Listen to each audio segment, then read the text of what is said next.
Hello everyone, good morning, good afternoon, good evening. So here another month, another episode of our Power BI related things. So today is my guest is, I think everybody knows about him.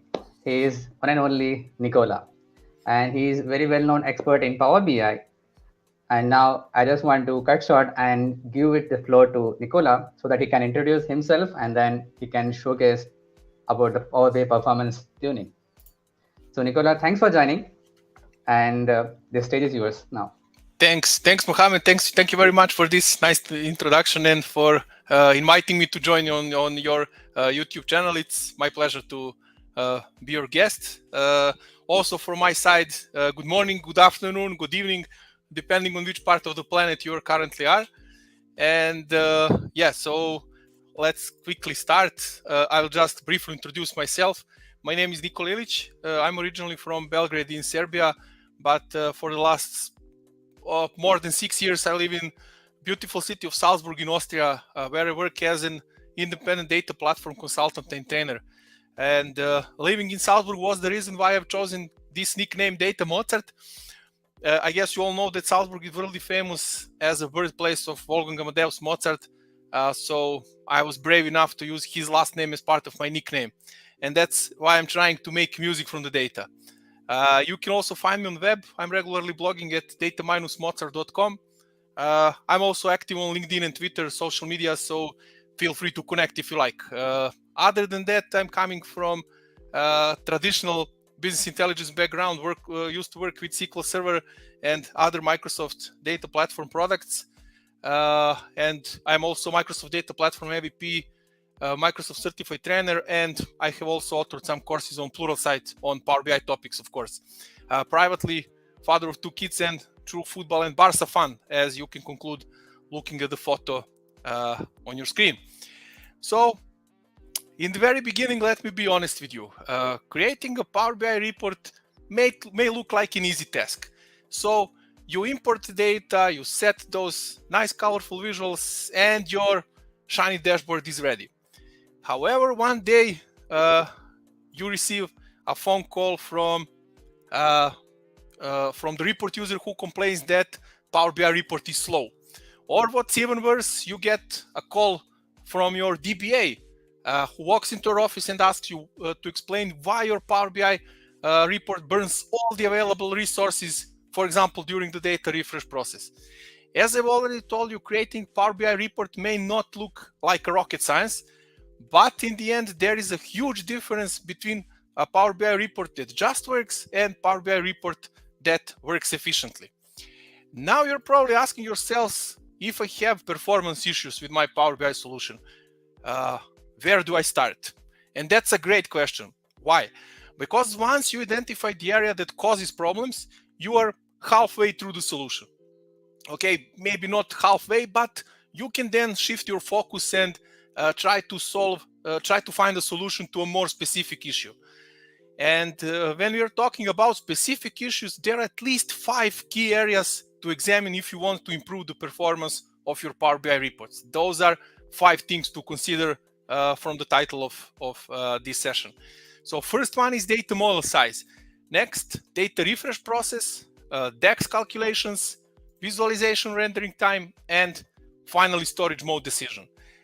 Now we will go and try to understand each of these areas in more depth, and I'll try to show you some potential caveats and how you can avoid or overcome those challenges. I will also share with you some best practices for getting the maximum performance from your Power BI report in multiple different scenarios. So let's start, and the first thing I would like to discuss is your data model size.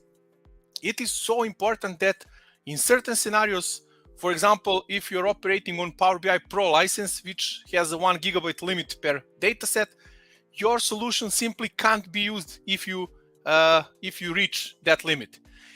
Data model size is also very important and affects our second talking point, data refresh process. As you may assume, the larger the model, the more time and resources will be needed for data refresh. Essentially, tabular model speed is based on keeping data in memory, so in cache memory. Thus, the smaller the memory footprint of your data model, the faster it will be. Now, to understand what affects your data model size, we need to lay some theoretical background. First of all, when you choose import mode for your data in Power BI, data is being stored in a columnar database which is called Veritypack. What Veritypack does? Veritypack basically keeps the snapshot of your data in memory, and then you go and refresh this snapshot periodically from time to time from the original data source. To understand how those things work in the background, you should be able to distinguish between two key components of tabular engine. Those two components are formula engine and storage engine.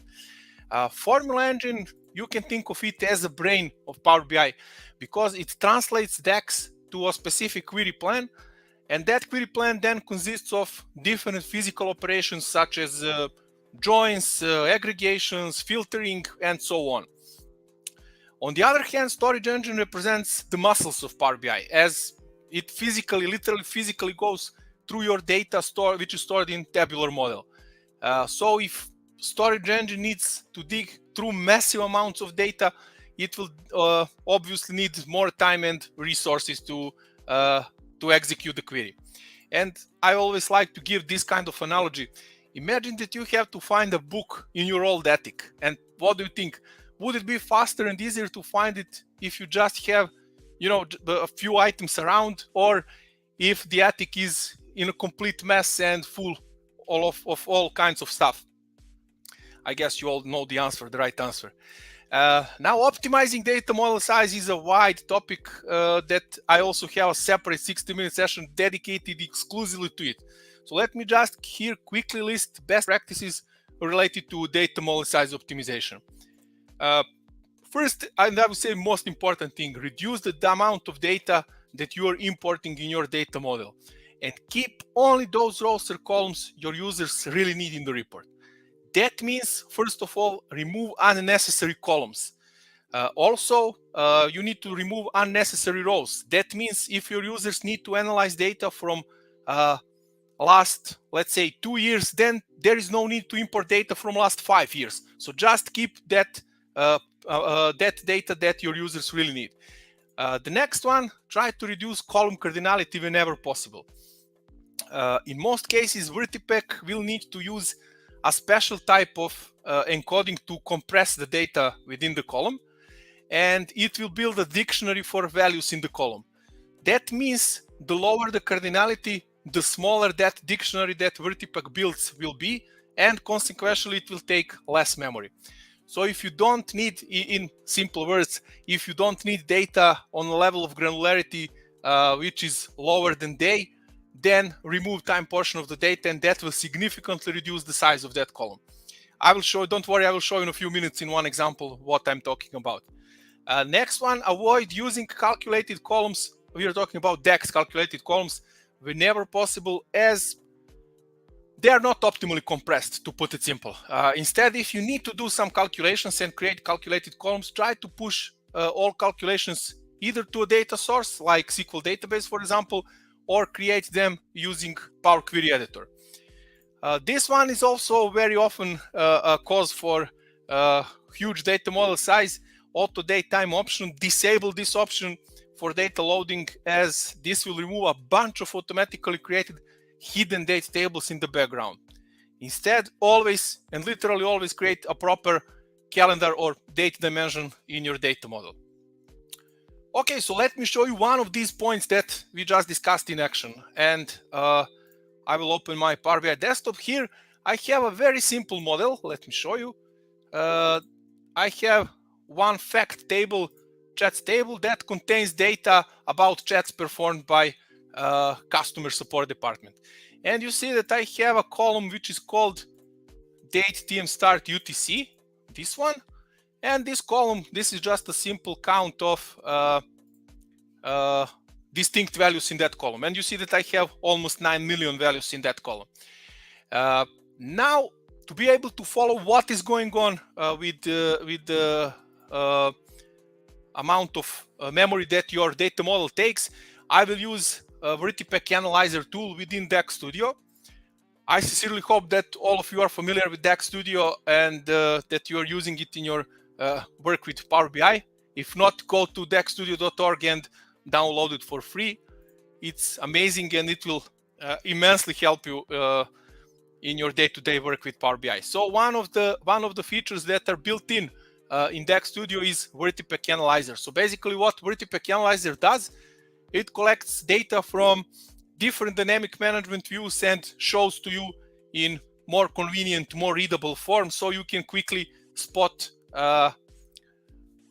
different metrics behind your data model. So let me show you here. If I go on the top here on Advanced tab and click on View Metrics, that will run Veritypack Analyzer in the background, and you can see different numbers related to my two tables that are part of the data model.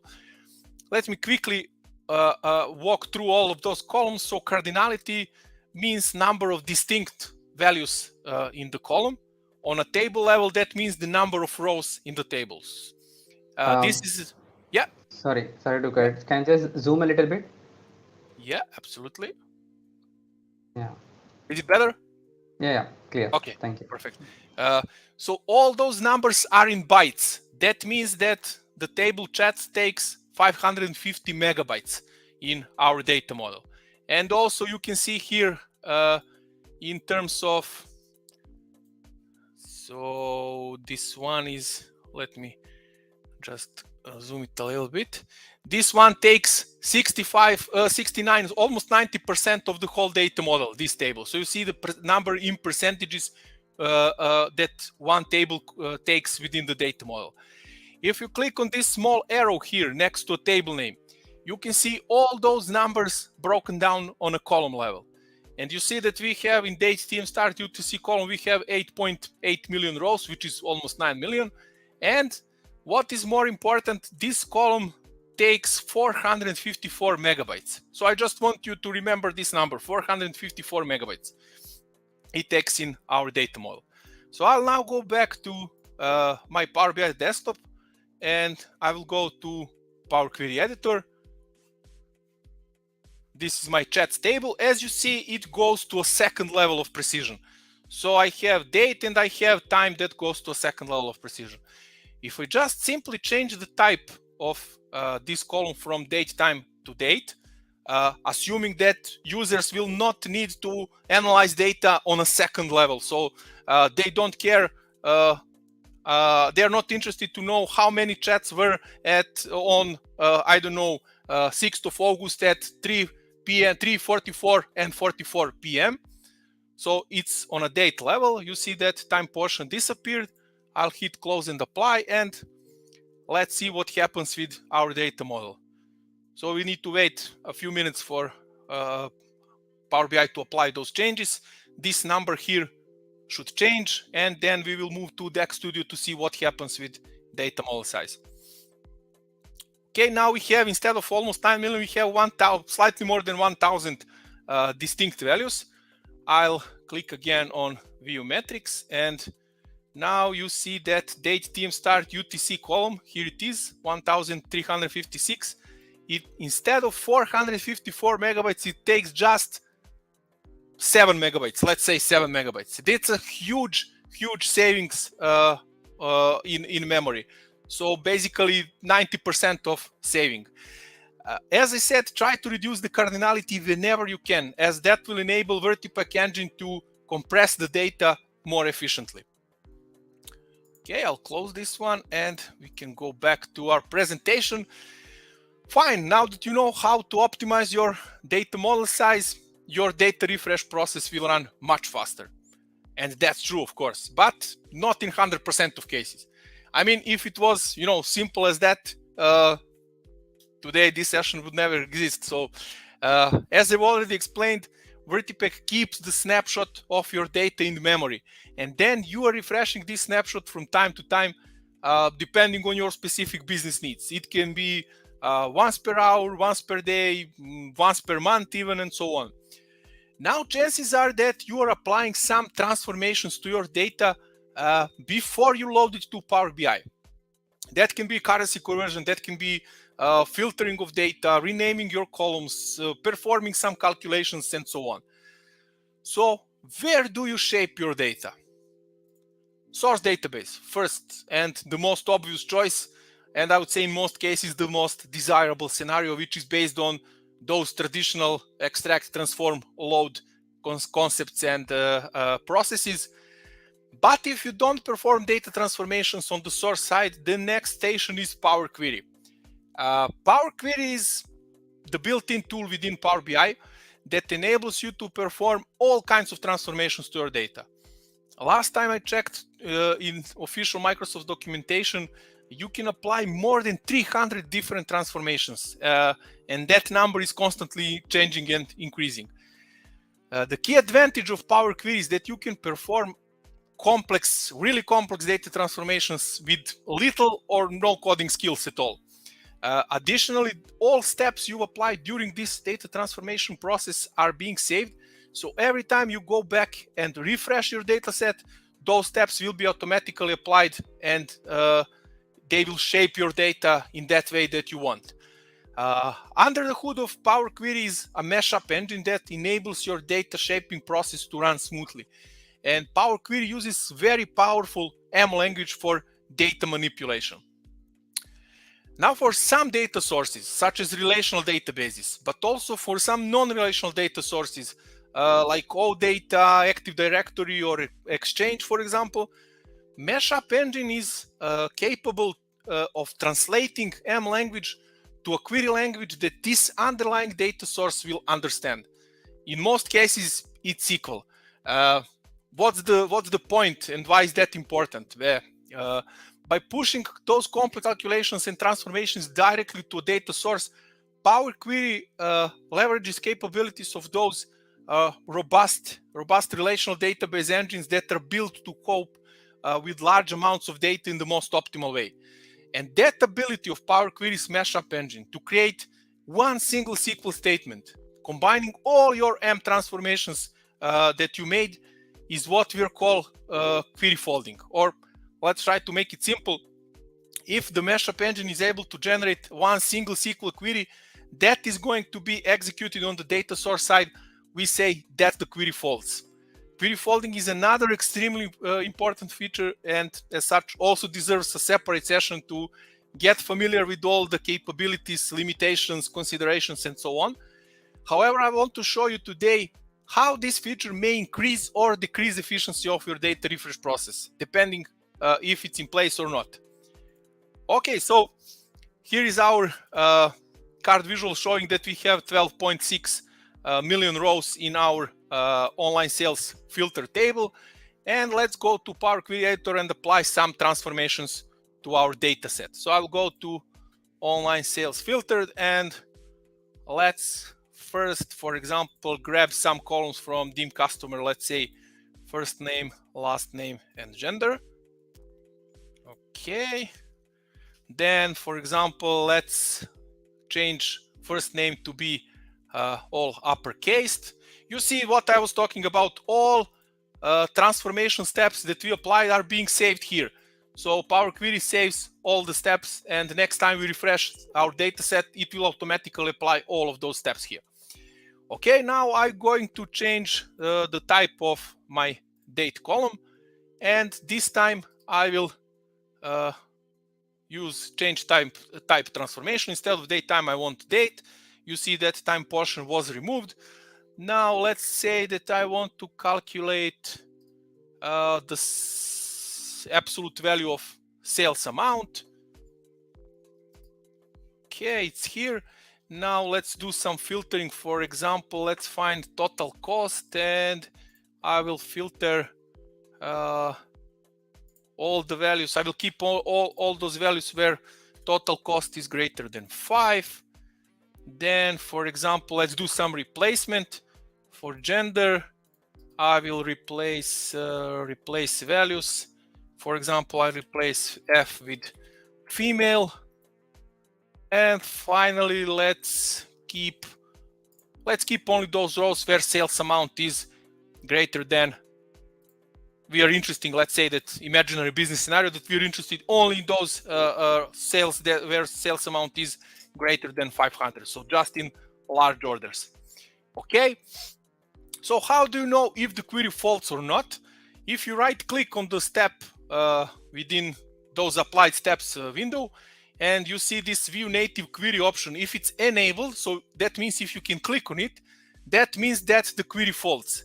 And if I click on this one, there is a SQL query, one single SQL query that was automatically generated for me by the mashup engine, by Power Queries engine.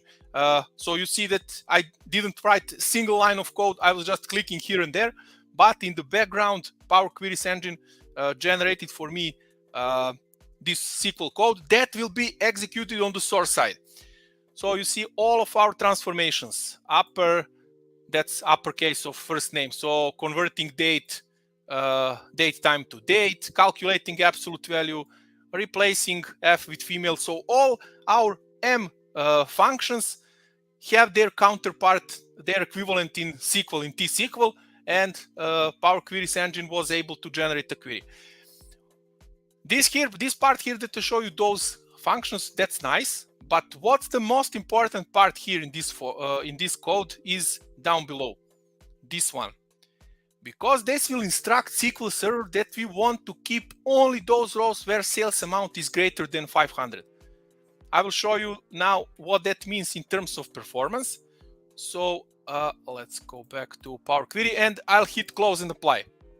So let's wait and see how long it takes for Power BI to apply our transformations. Let's say 10 seconds in total.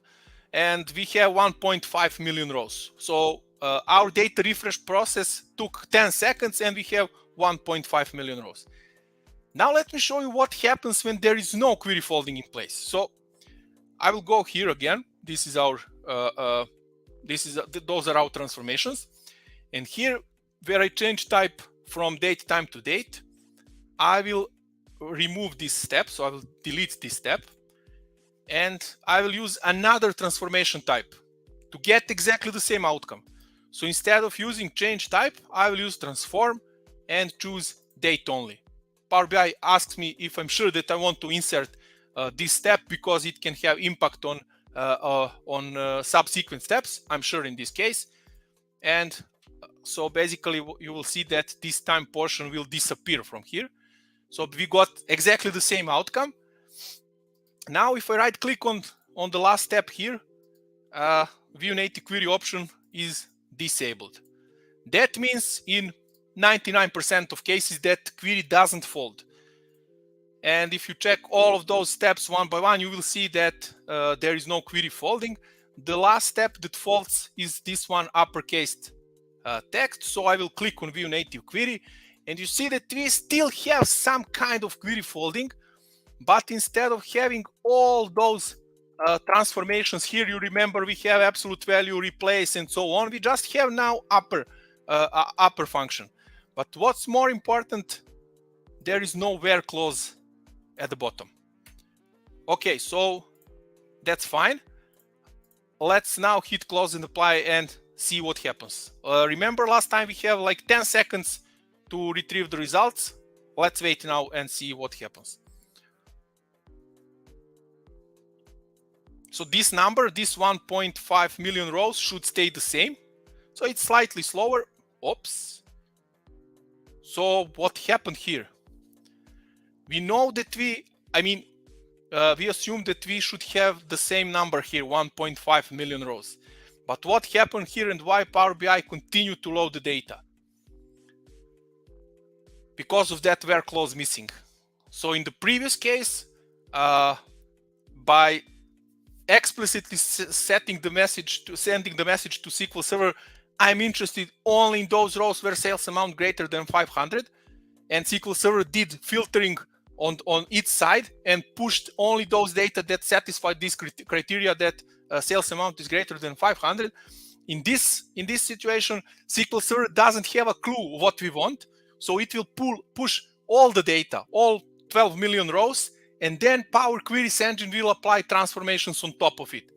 I don't need to tell you in terms of time and resource consumption, instead of transferring 1.5 million rows, in this case, we will transfer 12 million rows. So in terms of resources, in terms of time, this one took let's say 1 minute or minute and a half, the number is the same, as you see, but the performance, the difference in performance is very, very, very different. And that's why I said that query folding is one of the unsung heroes of Power BI. It's really important feature, and it's really important to understand how it works. Okay, demo we did. Listing all the best practices related to data refresh process would be a complex task. So if you identify that your data refresh takes a while to execute, maybe it's a good idea to check it. And the first thing I'm going to recommend here is a fantastic blog post written by Phil Simark. You can find the link here on his website dex.tips, where he explained how you can visualize the whole data refresh process and quickly identify potential bottlenecks. So you can go here and you can go there and download the template file, just populate with your data, and it's really cool and it's really useful. Some general best practices in order to speed up data refresh process in general and keep query folding in place would be, first of all, push your calculations and transformations as close to a data source as possible. For example, if you have permission to create a database objects, you can encapsulate all the necessary transformations within the database view, and then you can import that view in Power BI. In the end, views, same as normal tables, are foldable objects. Next thing, very important, query folding is not all or nothing operation. That means if you have, let's say, 8 transformation steps within Power Query, and your query folds until 5th step or 6th step, you will still get some benefit from partial query folding, as you saw in our example. However, once you break the query folding, it can't be achieved anymore. And keep that in mind and try to push all non-foldable steps down the pipeline as much as possible. In this case, for example, try to push this step down below, so all of those steps, subsequent steps, will fold again. Of course, if they are foldable per se. Also, this one is important. Turn off allow data preview to download in the background. Why should you do this? Well, when you are in Power Query Editor, you see a preview of the data for every transformation step you applied. So when you hit the refresh, it's not only the amount of data that gets loaded into your data set, it's also a whole bunch of different queries to refresh this preview. And in some situations with large amounts of data, these queries take more time than loading data itself. Just one thing, one important disclaimer in this case, this is happening only in Power BI Desktop. So this thing, allow data preview to download in the background, it's Power BI Desktop only related. In the end, if I have to choose one single rule regarding data refresh process, and let me call it a golden rule, maybe some of you already know about this, this will be push your transformations and calculations as upstream as possible and as downstream as necessary. This is famous Roche's Maxim, Roche's Matthew Roche from Microsoft's Power BI team. So keep that sentence always in mind when you are doing transformations. Fine, now hopefully we are done with those background problems and we are slowly navigating to a user interface. And honestly, that is the area of Power BI where performance issues are easiest to spot. And I'm sure that sooner rather than later, someone will come to you and say, hey, why is my report so slow? Of course, there can be a whole bunch of potential reasons, but let's try to focus on a few that are most often responsible for the bad user experience. Once you import data in Power BI, I assume you will start writing some DAX measures to satisfy different business requests. For example, you need to provide information about the number of unique customers, top performing products, running total of the sales amount, and so on and so on. The beauty of DAX, and I intentionally put this word beauty under double quotes, is that you can achieve the same result in multiple different ways. Of course, we will not go deep into DAX logic in this session, explaining filter contexts and so on, as there are many more people around that know DAX much better than I will ever know. However, I notice a few certain situations where really little nuances in DAX code, in your DAX formulas, can take you in a direction that you wish to avoid. So let me show you one very basic example of how misusing DAX calculations can cause a significant performance decrease in your Power BI report. Okay, let's go to Power BI desktop. So we are again using this online sales table, and in this case I want to calculate how many big orders are all the orders with sales amount greater than 500. So how many big orders we had on each single date. I put this calculation here because I want to compare. I will run my tests in DAX Studio, so I want to compare if the numbers matching between DAX Studio and Power BI, because don't forget, performance is important, but it's even more important to have correct numbers in your report. Okay, so let's open DAX Studio and let's turn on server timings so we can follow what is going on. And here I will move to clear cache and run, so I'm sure that I'm getting correct results in the end. So first definition of my DAX formula is, because you don't have enough time, I will not write everything from scratch, but don't worry, I will explain what I'm doing in each formula. So this one is a bad example of writing DAX formula. What do we have here? So I'm calculating distinct orders where sales amount is greater than 500. So basically just using distinct count to go all the sales order numbers, pick those sales order numbers, and then I filter this, and I want to keep only those rows where sales amount is greater than 500. This part here is just to display this data within the DAX Studio. So pay attention on this filter function. That's the key component here. And if I hit now clear cache and run, let's wait for this calculation to execute. You can see in the bottom right corner elapsed time, it's already more than 12 seconds. So something is definitely wrong with this. Okay, it finally finished. So let's go first to results and check the numbers.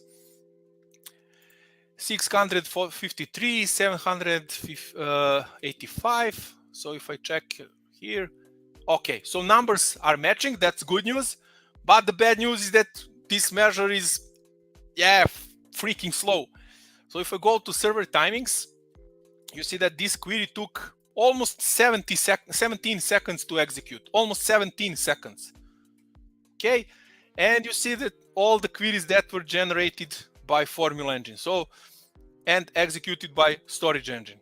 So here I have all of the queries that were executed within the Power BI engine, and you see that each of them took like 15 seconds, like 15 milliseconds in average. That's quite fast. But the problem here is that we have 1097 different queries, storage engine queries. So what happened here? What's the problem here?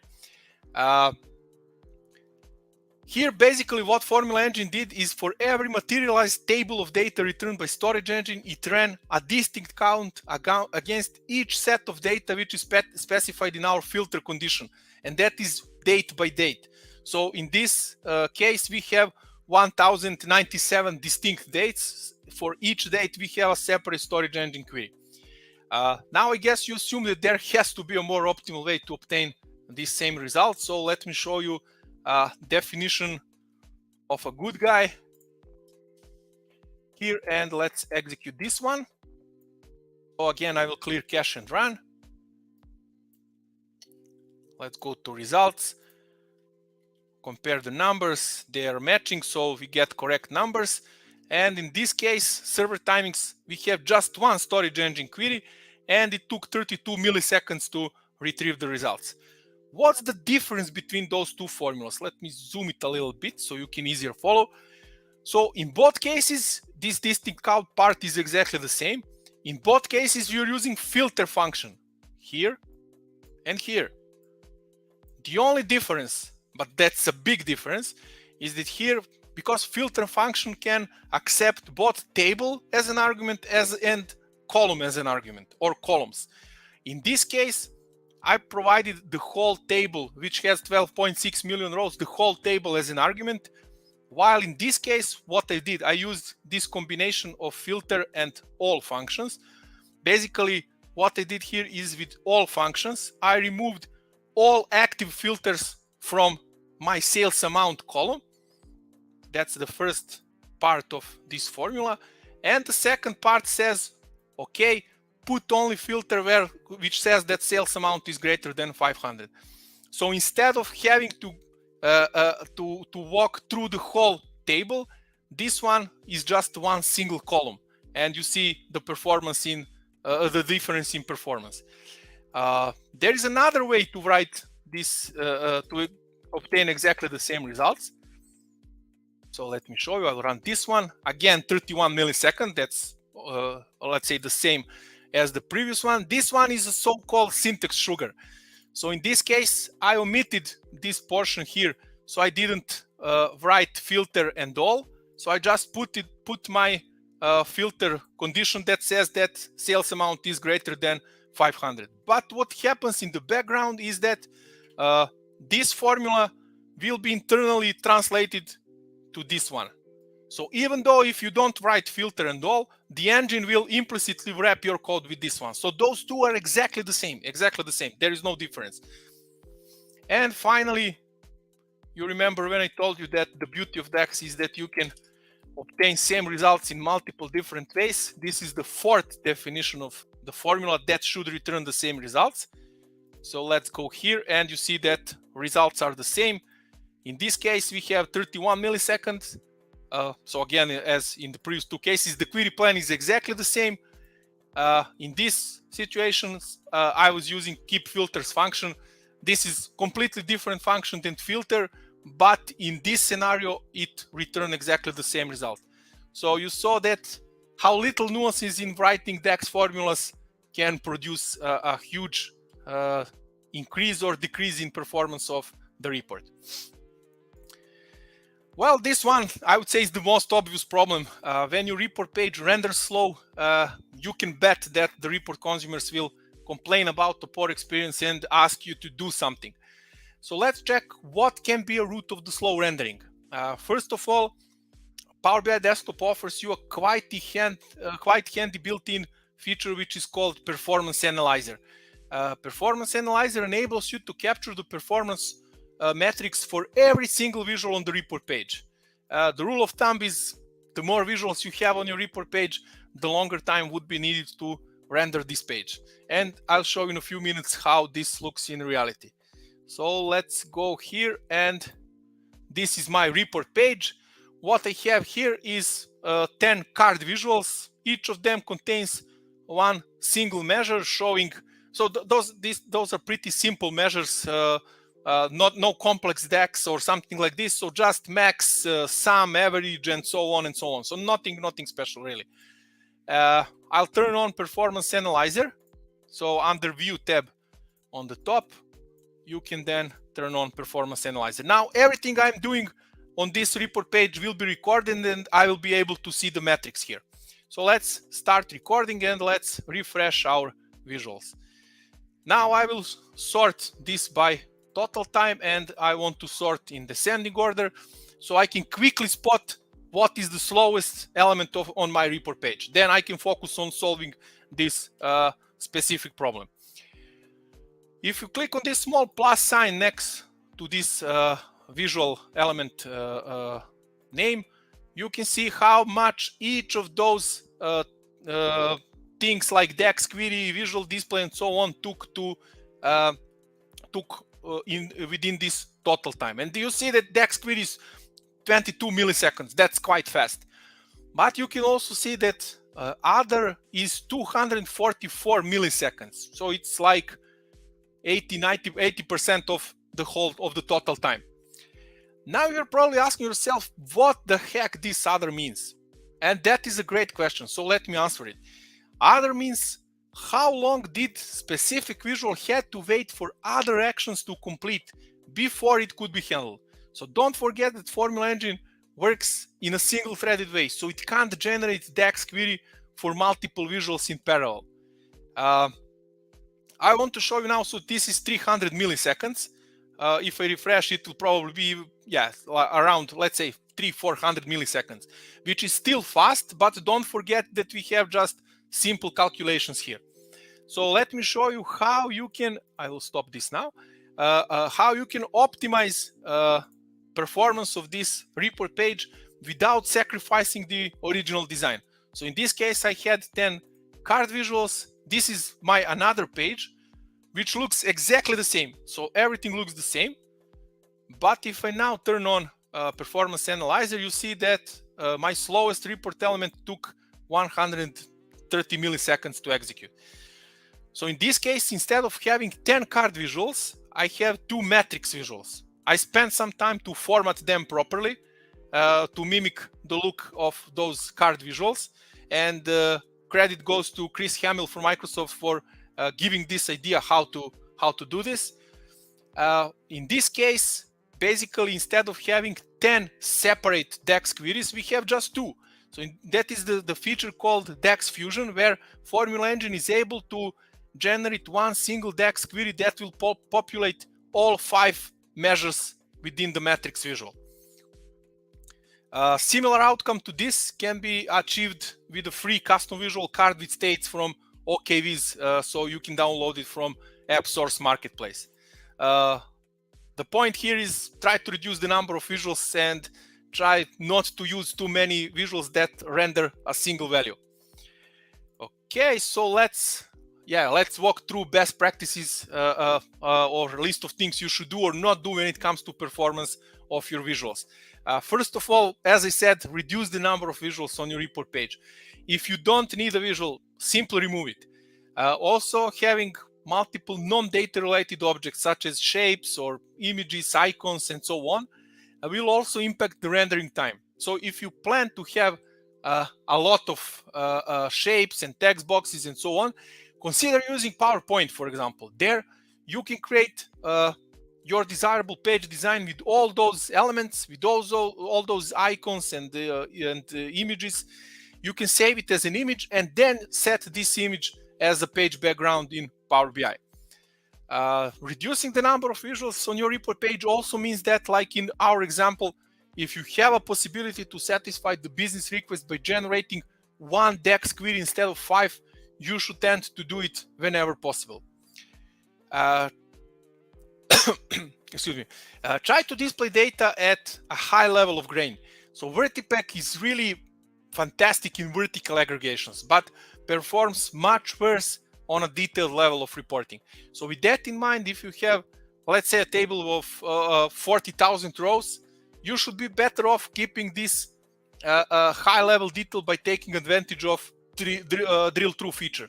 So you go and display aggregated data in the table by default, and then you give user a possibility to drill through to a specific row or group of rows if necessary. Also, if you have a lot of visuals on the report page and don't necessarily need mutual interactions between them, such as cross-filtering, you should simply disable that option. Also, sync slicers sometimes can be performance killer. If you have multiple slicers on multiple report pages and you choose to synchronize all of them, just make sure that it's not the reason for the poor report's performance. Okay, so maybe I should have placed this one in the beginning, as a decision which storage mode to use is one of the first you need to make when you're starting your Power BI solution. However, I've intentionally left it for the closing part of this talk, and I think I had a good reason for doing this because I saw a lot of cases when someone thought that poor report performance can be improved by switching to a DirectQuery mode. And the logic behind that is that I want to leverage capabilities of robust database management systems that are built to efficiently cope with large amounts of data. But that's a wrong assumption. I mean, those systems are really built to cope with large amounts of data. That's true, but in a whole different scenarios than comparing to DirectQuery in Power BI. So before I explain you why you should avoid using DirectQuery, let's first understand what is a DirectQuery at all. When you choose DirectQuery storage mode for your tables, this means that the data is being retrieved from the data source at the query time.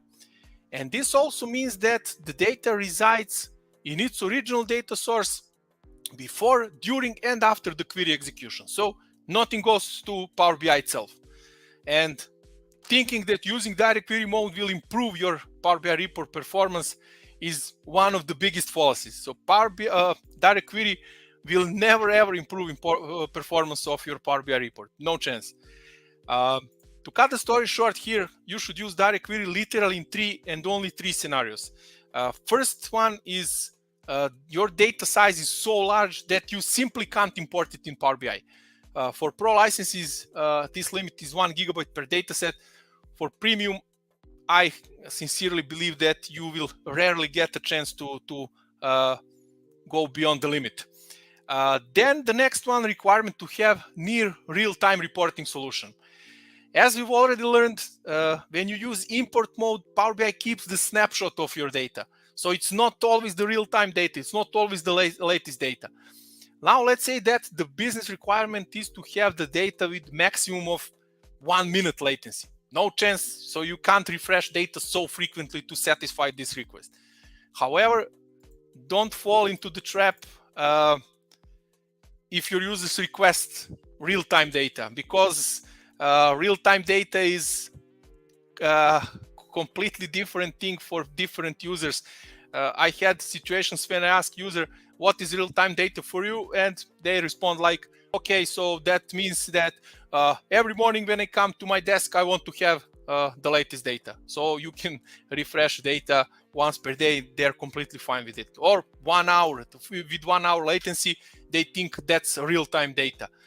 You can easily set up your scheduled refresh to run every hour, especially if you're on Premium. If you're on Pro, you can also do some workarounds, but it's not excuse to use DirectQuery. Explain your users all the potential downsides of using DirectQuery storage mode, and from my experience, as I said, in 99% of cases, users will admit that maybe they don't really need real-time data. And finally, security policies are defined on the data source side, because then report consumers' credentials will be propagated to the underlying data source and security rules will be applied there. If I still didn't convince you to avoid DirectQuery, or you simply must go this way because of those 3 reasons that we mentioned, here is the list of general rules that you should keep in mind in order to get the maximum performance from DirectQuery storage mode. The first thing is one huge if. So if you have permissions to perform changes on the data source, there are multiple ways to improve DirectQuery performance. First, create proper indexes to support your most frequently run queries. Also, you should ensure that data integrity is in place. And finally, if possible, create a persistent data objects in the database, such as tables, or even better, materialized or indexed views, which will persist all the necessary transformations and calculations.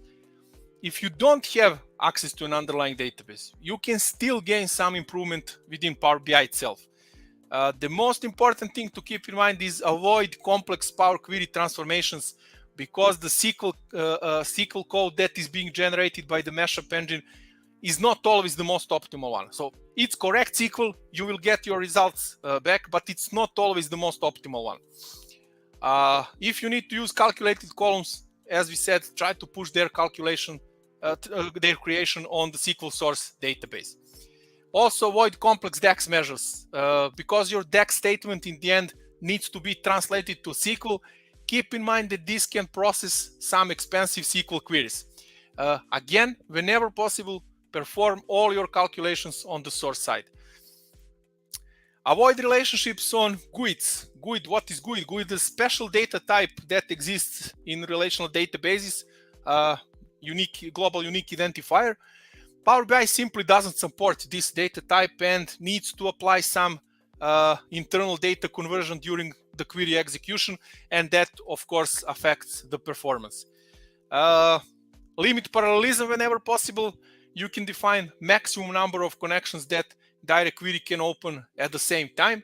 So if you go to File, Options and Settings, Options, and it's in not in data load, it's in publish. Here is the maximum number of connections, And in query reduction also you can apply some options to reduce the pressure on DirectQuery storage mode.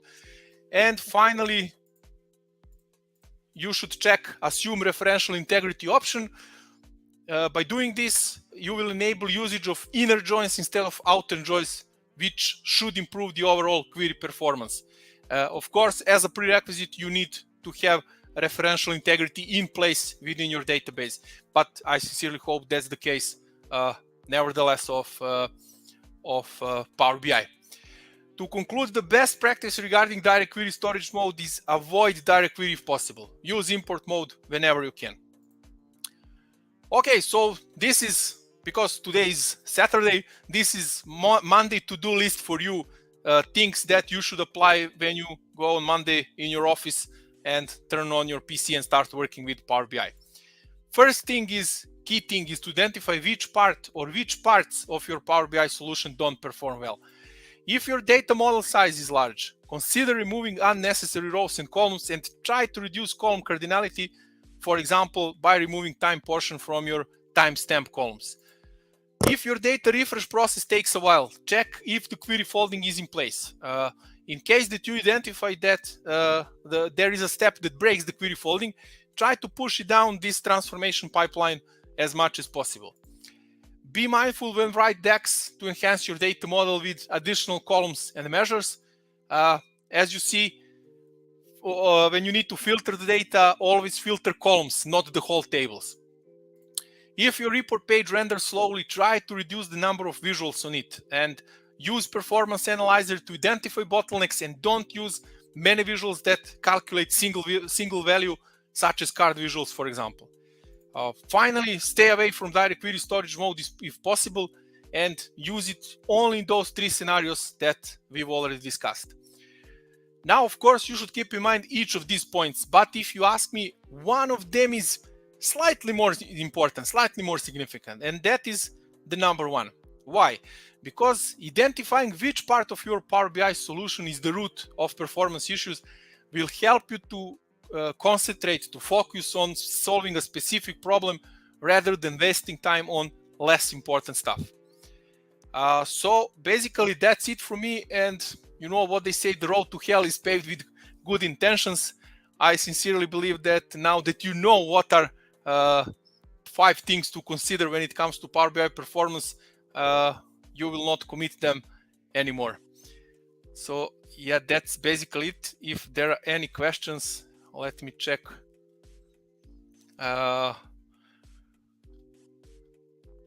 In the chat window.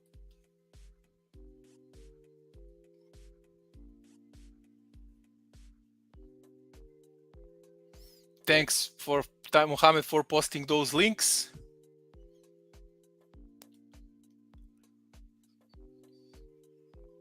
Okay, so far I can't see that there are any questions, instead of asking if there will be a recording. Yeah, I'm back. Mm-hmm. Yeah, I'm sorry, there was a slight cut No off. problem. Okay, there are actually a couple of questions here.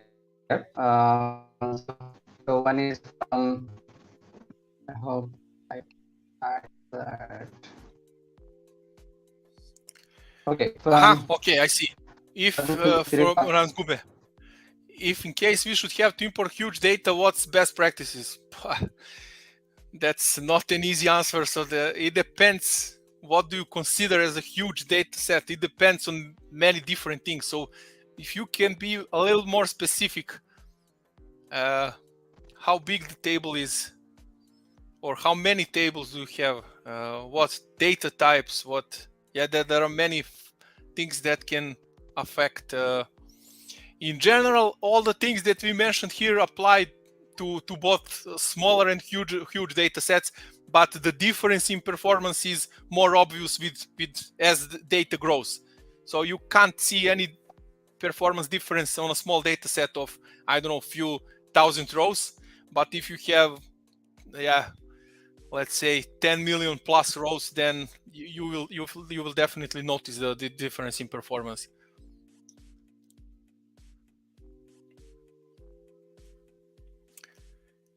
In single report, multiple data sets from different data source and modes affect on Power BI report performance. So it depends how you set up those data. So if you have, let's say, if I understood the question correctly, so let's say that you have one data set coming from SQL Server, one data set coming from Excel, one from different data sources. It will affect, first of all, let's assume that you're using import mode. So you're not using DirectQuery on SQL Server tables. On Excel, you can't use DirectQuery. But let's say that that you are using import mode.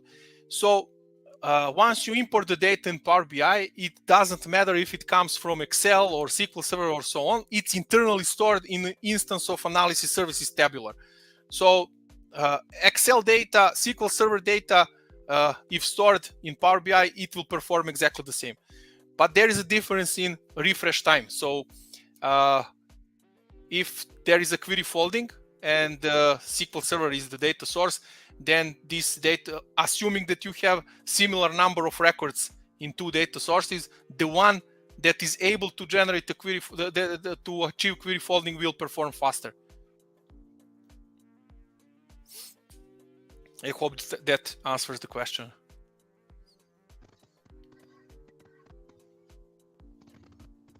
Yeah, absolutely. So those are the two questions. I think there is one more. Let me check.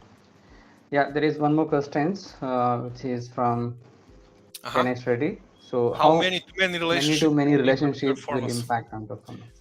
Yeah, yeah. It depends what you have in those tables that are connected with the many-to-many relationship. Generally, many-to-many relationship, that's a general rule, general recommendation, should be avoided. So it's a recommendation to create a bridge table between those two tables where you have keys with non-unique values, where you have many-to-many, and establish two one-to-many normal relationships. But it depends. If those are small tables, then you will probably not see any impact on performance. It depends on the number of records. But generally, try to avoid them. Yeah. Yeah. Thank you for that. I think those are the 3 questions which was there. So I think we are also on time.